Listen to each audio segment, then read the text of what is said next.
Hello friends. ये video का दूसरा लेक्चर है। पहले लेक्चर में आपने सीखा कि कैसे आप एक डिलीटेड डोमेन को परचेस कर सकते हैं। डिलीटेड डोमेन को परचेस करने के लिए आपको बहुत ज्यादा कंफ्यूज होने की जरूरत नहीं है।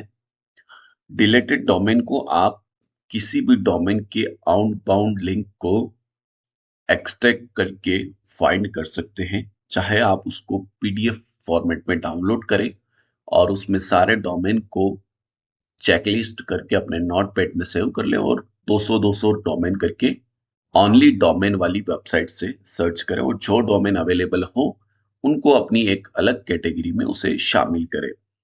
देन उसके बाद उसमें एनालिसिस कैसे करना है, कैसे पता करना है कि ये डोमेन काम करेगा या नहीं करेगा, ये सारे फैक्टर हमने ऑलरेडी पहले चैप्टर में कवर कर लिए हैं।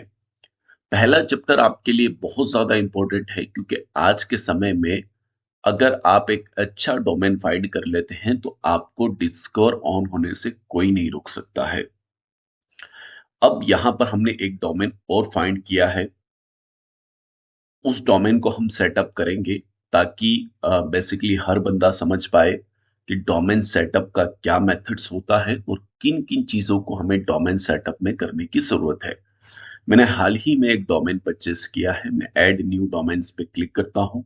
सॉरी, मैं ऐड वेबसाइट्स पे क्लिक करता हूँ। बेसिकली ये डोमेन मेरे अलग होस्टिंगर अकाउंट्स पे हैं, सो मैं यहाँ पे वेबसाइट्स पे क्लिक करता हूँ। अगर आपके पास होस्टिंगर है तो आप जैसा जैसा मैं बता रहा हूँ वैसा वैसा स्टेप करते जाए।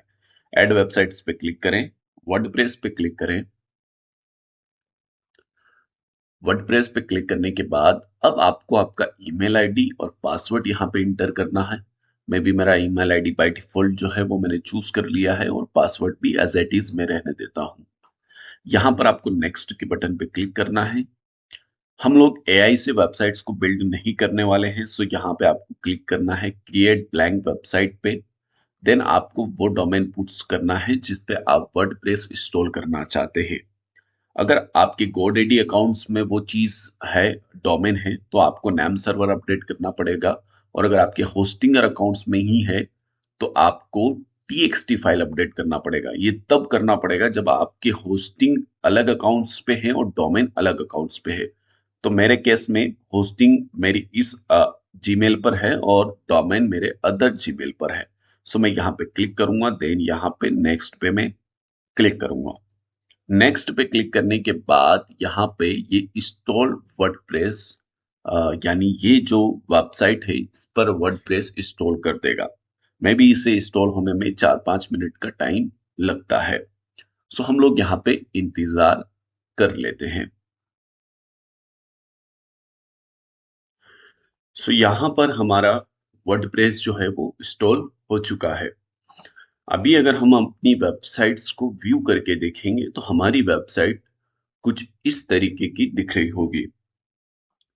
सबसे पहली चीज कि अगर आप किसी भी होस्टिंग से वेबसाइट्स को सेटअप करते हैं तो पहले ये चेक करें कि आपके प्लगइन सेक्शंस में कोई बाय डिफॉल्ट ऐसे प्लगइन्स तो नहीं आ गए हैं जिनका यूज नहीं है लेकिन फिर भी अवेलेबल है। सो यहाँ पे आप देखेंगे कि होस्टिंगर के बहुत सारे प्लगइन्स मेरी वेबसाइट्स में आ चुके हैं, तो मैं इन सारे प्लगइन्स को डिलीट करूंगा। एक प्लगइन्स मैं रखना चाहूंगा, बेसिकली कैशिंग प्लगइन्स।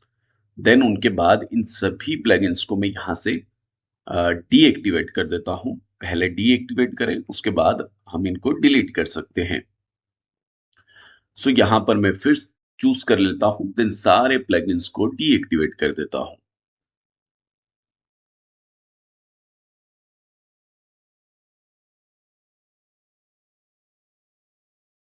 ओके, हमारे सारे प्लगइन्स जो है वो डीएक्टिवेट हो चुके हैं। अब हम अपनी वेबसाइट्स पे थीम इंस्टॉल करने वाले हैं।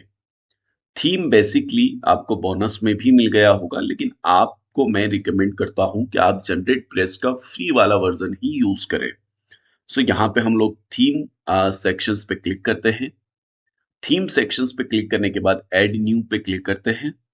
ऐड न्यू थीम्स पे क्लिक करने के बाद यहाँ पर हमें जनरेट प्रेस थीम को फाइंड करना है, इसको इंस्टॉल कर लेना है। सो एक्टिवेट कर लेते हैं। एक्टिवेट करने के बाद बाकी की जो थीम्स हैं उनको हम डिलीट कर देते हैं।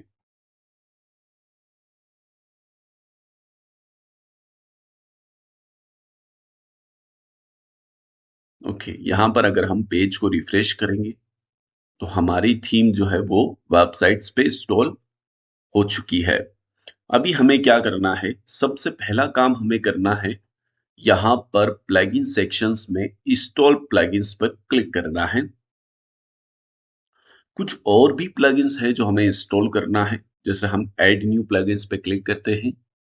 ऐड न्यू प्लगइन्स पे क्लिक करने के बाद सबसे पहले हमें यहाँ पर पॉपुलर्स में आ जाना है। पॉपुलर प्लगइन्स में आने के बाद यहाँ पर आपको सबसे पहला प्लगइन्स इंस्टॉल करना है साइड किट का।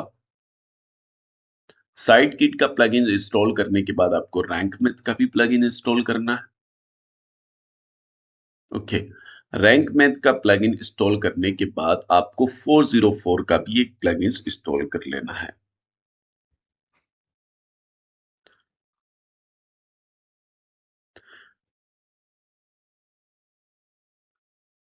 अब हमें कोई भी प्लगइन इंस्टॉल करने की जरूरत नहीं है।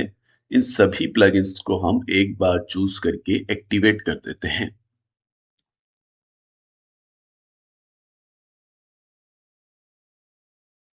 सबसे पहले जब हम प्लगइन्स को एक्टिवेट करेंगे तो रैंक मैथ सेटअप करने को बोलेगा, तो आपको इसको नॉर्मल सेटअप कर लेना है।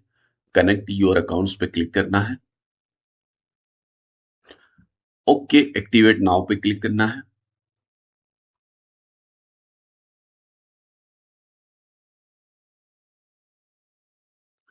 उसके बाद आपको यहाँ पे नीचे स्क्रॉल करना है और सेट स्टार्ट वाइजार्ड पे क्लिक कर देना है। उसके बाद यहाँ पे इसका जो सेटिंग है उसको बाय डिफॉल्ट रहने दे, सेव एंड कंटिन्यू करें। कनेक्ट विद गूगल सर्विस अगर आप करना चाहें तो कर सकते हैं, नहीं भी करना चाहें तो कोई जरूरी नहीं है। सो मैं यहाँ पे कनेक्ट कर लेता हूँ ताकि मुझे अपनी वर्डप्रेस पे कभी डायरेक्टली डेटा देखना हो तो वो मैं चेक कर सकूं। सो यहाँ पे मैं अपना जीमेल चूज करता हूँ। उसके बाद कंटिन्यू पे क्लिक करता हूँ, देन कंटिन्यू।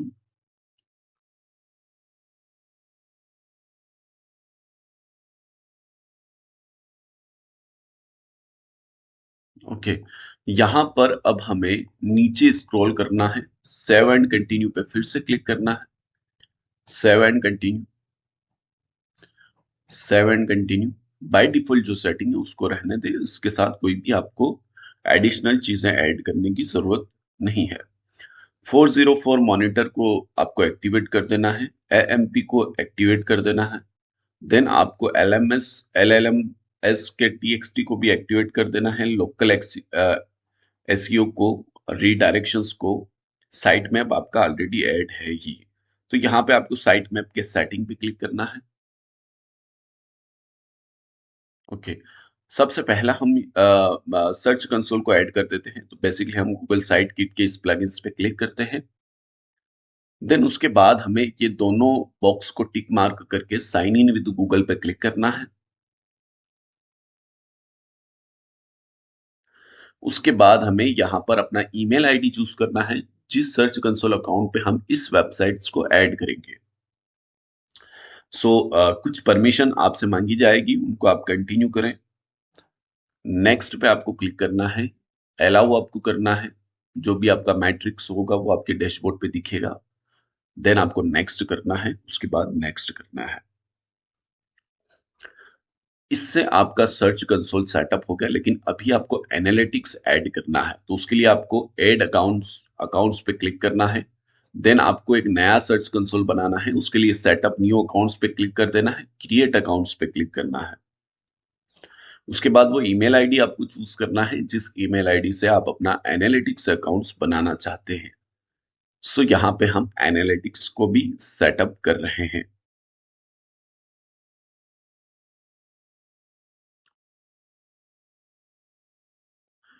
उसके बाद यहाँ पर आपको कंट्री चूज करना है, इंडिया।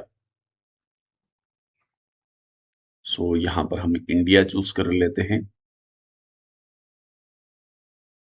देन इसको हम चेक मार्क कर देते हैं। उसके बाद इसको नीचे स्क्रॉल करना है ऑल कंडीशंस को आपको एक्सेप्ट करना है, उसके बाद ही ये प्रोसेस आगे करेगा। सो हम ऑल कंडीशन को एक्सेप्ट कर लेते हैं और आई एक्सेप्ट के बटन पे क्लिक कर देते हैं। सो यहाँ पर हमने कंप्लीटली रैंक मैथ भी सेटअप कर लिया, गूगल साइट किट भी हमने सेटअप कर लिया है, और जो जो इम्पोर्टेंट चीजें थी वो हमने ऑलरेडी यहाँ पर कंप्लीट कर ली है। सो यहाँ पर आप देखें कि ये तीनों चीजें आपके टिक मार्क होने चाहिए। इन तीनों चीजों को आपको कंपलसरी ऐड करना है। अभी जैसे मैंने पहले आपको बताया था साइट मैप के बारे में, सो साइट मैप आप यहाँ पर रैंक मैप पे क्लिक करके यहाँ पे आपको साइट मैप सेटिंग का ऑप्शंस मिल जाएगा, उस पर आपको क्लिक कर देना है।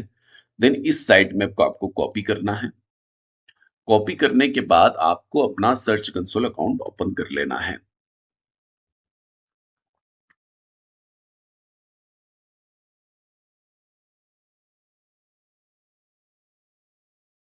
ओके,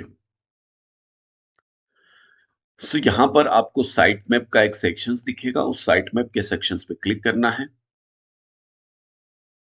उसके बाद आपको यहाँ पर साइट मैप पहले से सबमिट है लेकिन हम इसको रीसबमिट करेंगे। सो यहाँ पे हमने इसको रीसबमिट कर दिया है। यहाँ पे आपको दो साइट मैप या तीन साइट मैप आपको सबमिट करना है। जैसे एक जनरल जो है, इसमें सारी साइट मैप आ जाती है। उसके बाद एक आर्टिकल्स वाला जो साइट मैप है वो हमें यहाँ पे सबमिट करना है। उसके बाद हमें एक कैटेगरी का साइट मैप दिखता है, ये वाला साइट मैप, इसको भी हमें यहाँ पे सबमिट करना है।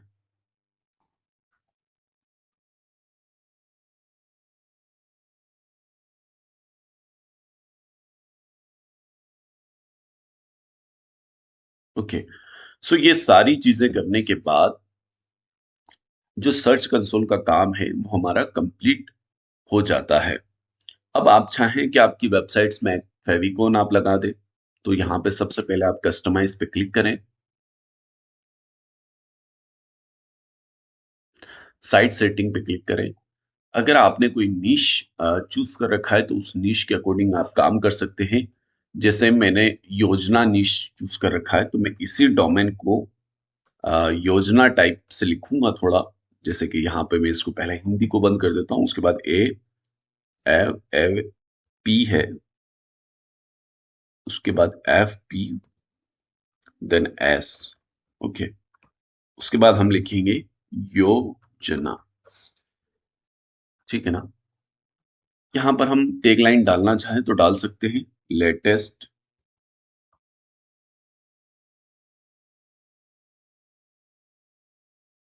योजना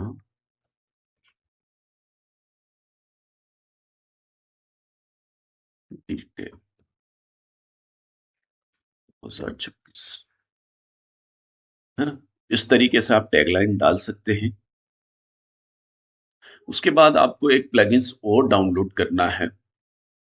यहाँ पर प्लगइन सेक्शंस में जाना है।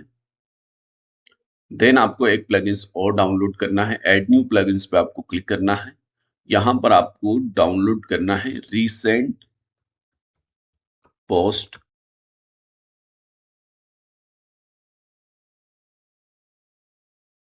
ओके, इसको इंस्टॉल कर लेना है, देन इसको एक्टिवेट कर देना है। एक्टिवेट करने के बाद आपको यहाँ पर कस्टमाइजेशंस को एक बार बैक आना है, देन उसके बाद फिर से आपको कस्टमाइज पे आना है, क्योंकि ये चीजें अपडेट नहीं होती है तो हमें दिखती नहीं है। यहाँ पर आपको वाइजिट पे क्लिक करना है, देन राइट साइड बार पे क्लिक करना है, गॉट इट करना है। उसके बाद जैसे ये बेकार की चीजें, ये रिसेंट पोस्ट हमें नहीं चाहिए तो इसको हम लोग हटा देते हैं यहाँ से। उसके बाद ये कमेंट्स हैं, ये भी हमें नहीं चाहिए तो इसको भी हम लोग यहाँ से डिलीट कर देते हैं। अभी हम लोग यहाँ पे ऐड न्यू पे क्लिक करेंगे और टाइप करेंगे रीसेंट, जो प्लगइन्स था रीसेंट पोस्ट विद थंबनेल्स, यहाँ पर हम क्लिक करेंगे। उसके बाद हम इसको 5 यहाँ पे चूज है, अगर आप 5 रखना चाहे तो भी ठीक है, 6 भी रख सकते हैं, 7 भी रख सकते हैं। देन इसको हम लोग पब्लिश कर देते हैं। सो यहाँ पर अभी हमारा वेबसाइट्स का प्रॉपर चीज कंप्लीट हो चुका है। अब हमें सिर्फ अपनी वेबसाइट्स का एक फेविकोन लगाना है ताकि जब भी हमारी वेबसाइट डिस्कवर में दिखे तो हमारा फेविकोन प्रोफेशनल दिखे। सो उसके लिए हम लोग कैनवा को ओपन कर लेते हैं। कैनवा को ओपन करने के बाद या आप चैट जीपीटी को भी ओपन कर सकते हैं। एक फेविकोन प्रॉम्प्ट लिखो।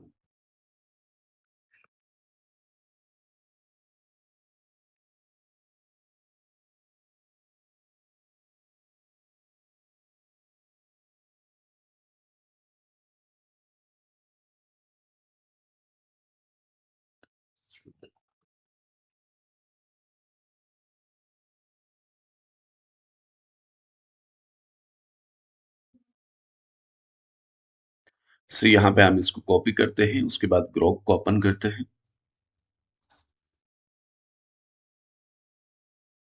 ग्रोक को ओपन करने के बाद जो प्रॉम्प्ट हमने कॉपी किया था वो प्रॉम्प्ट हम लोग ग्रोक में पेस्ट कर देते हैं।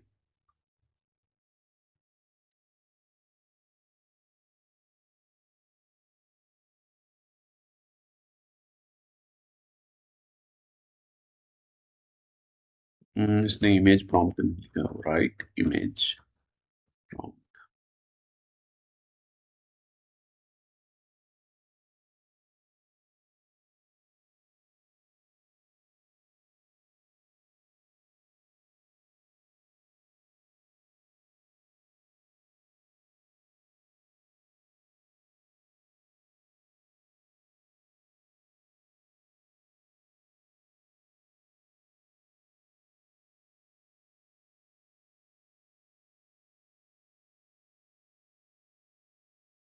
सो यहाँ पे इसने एक फेविकोन बनाया है। इस फेविकोन को हम लोग नॉर्मली सेव कर लेते हैं अपनी वेबसाइट्स में। सो यहाँ पे सेव पे क्लिक करता हूँ। सेव पे क्लिक करने के बाद साइट सेटिंग में आपको आ जाना है। लोगो की जगह आपको छोड़ देना है, देन साइट आइकॉन पे क्लिक करना है। जो फेविकोन आपने डाउनलोड किया है उस फेविकोन को आपको यहाँ पर अपलोड कर देना है। देन आप फेविकोन नेम में वेबसाइट्स का नेम भी टाइप कर सकते हैं।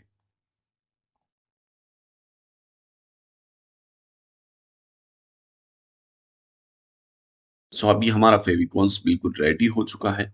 इसका जितना जगह इसको चाहिए होगा उतना ही हम लोग देंगे। इसके अलावा हम एक्स्ट्रा जो भी बॉडी है उसको यहाँ से हटा देंगे। सो थोड़ा सा हम लोग देखेंगे कि सेटअप भी हो जाए और प्रोफेशनल भी लगे। सो अभी देखेंगे तो बिल्कुल सही से दिख रहा है। देन इसको हम लोग पब्लिश कर देंगे।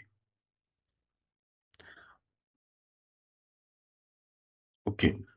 सो वेबसाइट सेटअप में आपको मेनली बहुत ज्यादा डिजाइनिंग पे काम करने की जरूरत नहीं है अगर आप डिस्कवर पे काम कर रहे हैं तो। और आपको अगर डिस्कवर पे स्टार्टिंग से ही काम करना है तो जो प्लगइन्स मैंने आपको बताए हैं उन प्लगइन्स को आपको स्टेप बाय स्टेप इंस्टॉल करना है, देन उनको सेटअप करना है।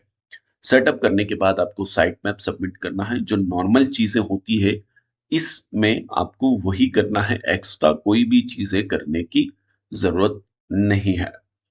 अब नेक्स्ट वीडियो में हम लोग बात करेंगे कि एक ऐसा आर्टिकल्स हम लोग कैसे लिखें जो एक डिस्कवर ऑप्टिमाइज हो। देन उसके बाद हम लोग ये भी जानेंगे कि एक एसईओ ऑप्टिमाइज आर्टिकल्स कैसे लिखते हैं। सो इस लेक्चर में जो जो भी पॉइंट्स आपको हमने बताए हैं उनको एक बार नोट कर ले ताकि जब भी आप अपनी वेबसाइट्स का कस्टमाइज करें तो आपके लिए ये सारी चीजें हेल्पफुल साबित हो।